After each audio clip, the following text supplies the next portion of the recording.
Hi, it's Ryan Moody here, helping you fish smarter, not harder. This week's blog post, before I get rid of this boat, the blue boat's for sale on finished charters very soon. So yeah, she's going to be on the market, but before I sell it, I just wanted to show some of you beginners out there and people who are just setting up their first boats for inshore fishing, how I've done it, and a few little tricks and bits and pieces to help you out. Now first up across the back, what I've elected to do is build a couple of bulkheads. Two of them are fully sealed down to the bottom. We've showed you the live bait tank set up in a previous blog. They're naturally plumbed, of course. There's no pumps, no wires, no nothing. You can see how we set those up in the previous blog. Also the anchor well in one corner, and if you don't run a back anchor at all for live baiting, if you're just a lure fisherman only, you can use that to put tackle boxes or anything like that in. And over in this corner I've got the battery box and just a little bit more spare room in there for anything you might need, like brushes and detergent, that sort of thing. Over the back, very important, this is a good little tool. Sometimes it allows me to stand up in the calmer weather and I can see a lot easier from a more elevated position. It also doubles up as a rod rack. They're easily made. Just go and see your local Boilermaker. They'll set one of those up for you. Most Boilermakers have done quite a few of these days. It's becoming very popular. You can also mount cameras off them too. Very handy for mounting action cameras. This is a self-draining deck as well. You can go for the self-draining, or this one in actual fact does go down into a bilge as well. So you can do either or with this particular one. But yeah, how you set yours up is up to you, and if your boat's got a high enough floor that you can actually set up a self-draining deck, go for it because it's brilliant. Now because I like to run a big open plan boat, seating up the middle, no big consoles or anything like that, I run the tiller, of course. I find it's great, you just fold that up, everything's out of the road.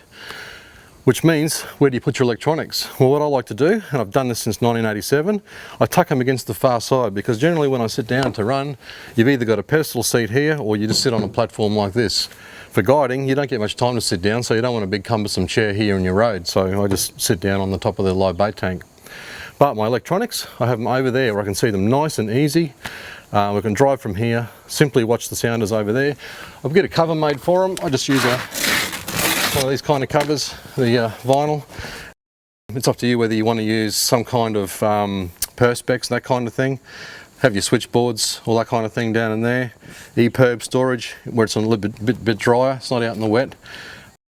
You can store your pliers, anything like that down in there, it's nice and handy. This kind of stuff usually lasts a couple of years on a guiding front, but recreationally it should last a while. She does need a bit of work there. I'll get a new one shortly. They're only about 60 to 80 bucks.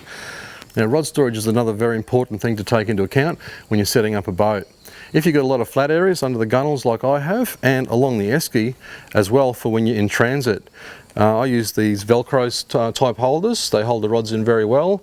It's up to you and what kind of area you have as to what kind of holders that you actually use, but these ones are great. I've found them brilliant over the years. So I can tuck my rods up against the sides underneath and along here as well for when you're traveling, but as soon as we pull up and go fishing, we pull them out of here and put them up in the rod rack at the back so that they're out of your road. Now also when we're talking about rods, if you're a live baiter, or you've got to be an all-rounder if you're a charter operator, if you want to be really successful at it. Simply for live baiting we use these welded into the vessel.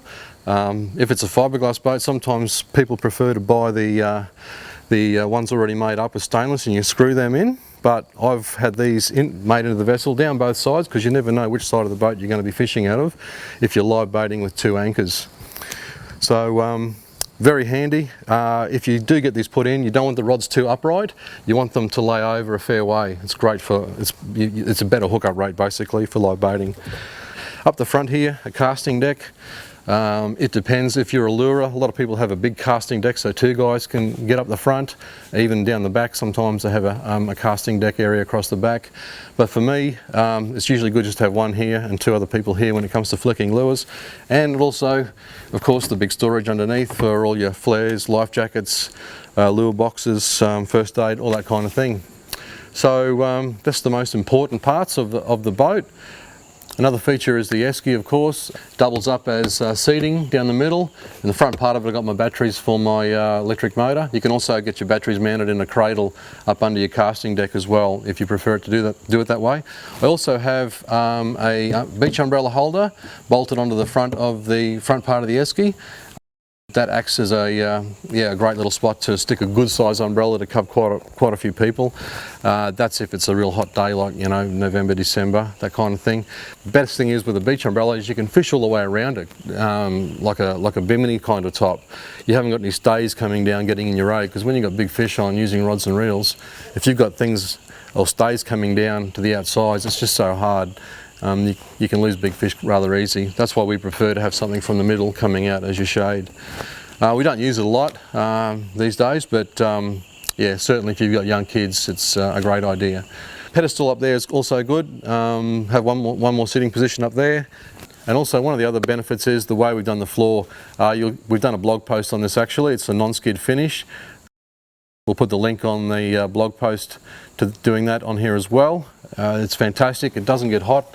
You can even sit a baby's bottom on there, and in the middle of summer. So yeah, brilliant deck, nice and easy. Every 4 or 5 times I use it, I just sprinkle a tiny bit of bleach and broom it over it, and it comes up glistening bright again. So, and unlike carpet holds the water, it rots easy, and it's very hard to clean. This just hose it straight out, nice and easy, no dramas at all. Especially if you're lure fishing, you don't even have to touch it. Up the bow here, we have the sailing cleats, like quick release cleats. You simply jam your rope down in there. That's only the rope I use to get it off the trailer. The anchor rope fits much better. To release it, you just pull back on it. We've got another blog post on those too, actually. We'll have 2 in the back corner for live baiting if you do want to anchor side on. So, handy little tool. The front here, either side, have your electric motor mount. Once again, go and see a boiler maker, they'll help you set that up. You probably have to take your motor there and get them to stick it over the bow of your boat to make sure it can actually launch okay, and they'll make a bracket for you. The reason why you have electric motors at the front is simply because it allows you to hang straight with the current for all of your jigging practices and that kind of stuff, and luring in general. Also, it's the aerodynamic area where the water's touching the V of your boat. If you have them on the back there and you try and spot lock or something like that, you got that flat panel and your boat hangs sideways and keeps skewing in the current. So you always got to have them on the front. Don't let anybody tell you to mount your electric motor on the back. Now when it comes to the transducer mounting, what I like to do is get these little C-sections welded onto the back, and that way you can mount your transducer onto those then, so you haven't got to worry about screwing into your boat where there's no sealed compartment. If it's in an area like this is where my live bait tank is. This one here, I can screw into that sealed compartment, because it doesn't matter how many holes you drill in there, it's never going to fill up, because the holes are also drilled under there for the live bait tank. That's the Panoptix Transducer. That's a 455 and 800 kHz for barra fishing, the shallower waters. Transducer, side imaging, down imaging, and a traditional inshore transducer over there. On my offshore boats I use much bigger stuff. The GT51 for deep offshore side scanning, that's with any Garmin unit. Most Garmin units are now taking the GT51. Very strong, most powerful recreational side imager you can get, so they're really good stuff if you're going outside. But for now, I've just got these on this boat. On the next boat we will have the big stuff, simply because we'll be doing a lot of wonky holes and that kind of thing in the new tender. This vessel is for all 4mm plate, and one of the best things about plate, it's you can put those plumbed bait tanks in nice and easy. Pressed holes that have the ripples pressed into them are a lot harder to achieve that, and it's generally much lighter aluminium as well.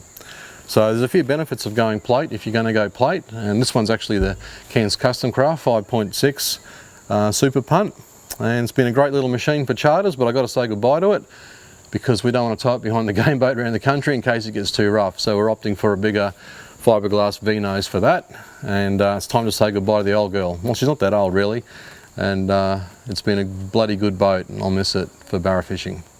So I hope this little tip helped some of you up and coming anglers and boaters out there.